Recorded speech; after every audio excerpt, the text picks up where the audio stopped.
Assalamualaikum warahmatullahi wabarakatuh. Perkenalkan, nama saya Irfan Siddiq Pamungkas. Di sini saya akan mempresentasikan tentang motivasi dan komunikasi dari mata kuliah pengantar manajemen. Yang pertama, kita akan membahas tentang komunikasi.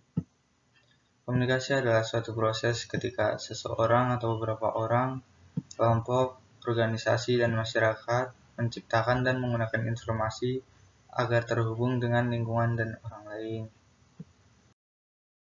Yang kedua, kita akan membahas tentang motivasi.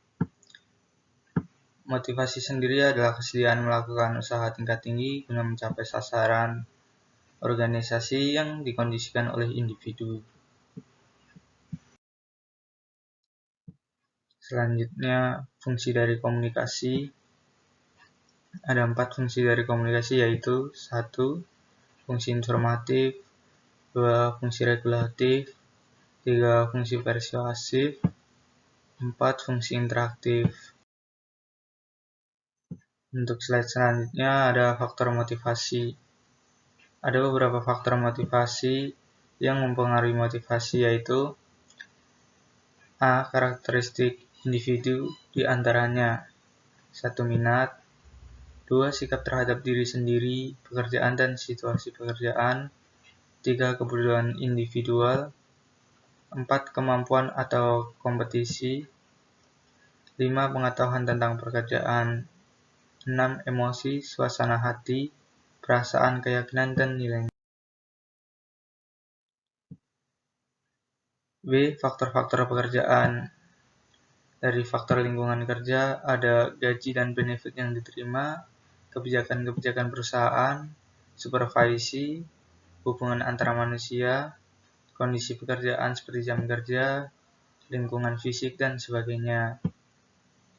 Dari faktor dalam pekerjaan ada sifat pekerjaan, rancangan tugas atau pekerjaan, pemberian pengakuan terhadap prestasi, tingkat atau besarnya tanggung jawab yang diberikan, adanya perkembangan dan kemajuan dalam pekerjaan, adanya kepuasan dari pekerjaan. Selanjutnya ada tujuan dari komunikasi. Tujuan komunikasi secara umum. Tujuan berkomunikasi untuk mengubah sikap, pendapat, perilaku, dan sosial. Komunikasi bisa merubah sikap, pendapat, serta perilaku seseorang sampai sosial masyarakat seseorang sesuai dengan informasi yang disampaikan oleh pemberi informasi. Selanjutnya ada tujuan dan manfaat dari motivasi. Motivasi memiliki tujuan dan manfaat sebagai berikut. Karyawan yang termotivasi bukan hanya membuat kinerjanya meningkat, tetapi juga meningkatkan komitmennya terhadap pekerjaan. Keberhasilan perusahaan tergantung pada perilaku karyawan dapat mencapai tujuan secara efektif dan efisien. Untuk memaksimalkan kebutuhan psikologis karyawan, karena karyawan yang mendapatkan ikatan psikologis mempunyai rasa kepedulian dan tanggung jawab yang lebih. Kesimpulan, 1.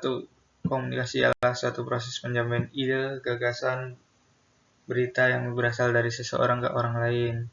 Tujuan berkomunikasi untuk mengubah sikap, pendapat, perilaku, dan sosial. Komunikasi bertujuan memberikan suatu informasi yang bisa dimengerti oleh orang lain.